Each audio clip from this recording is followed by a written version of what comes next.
5 រោគសញ្ញាដែលបញ្ជាក់ថាពុកម៉ែបងប្អូនកំពុងតែមានបញ្ហារលាកសន្លាក់រ៉ាំរ៉ៃ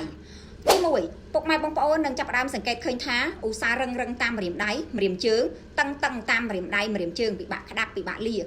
ទី2ចាប់ផ្ដើមឧស្សាហ៍អស់កម្លាំងលហាត់លហើយដៃជើងសម្រានមិនសូវលក់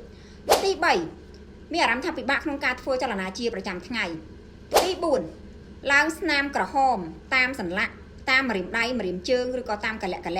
ដៃកលៈជើង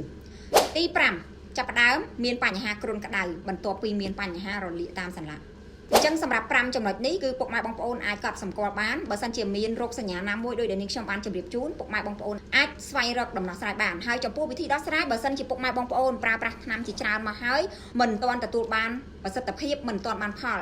ពុកម៉ែបងប្អូនអាចងាកមកសាកជាមួយនឹង V-Hope នេះបានគឺពិសេសខ្លាំងមែនទែនតែម្ដងដោយសារតែ V-Hope នេះគឺជាប្រភេទ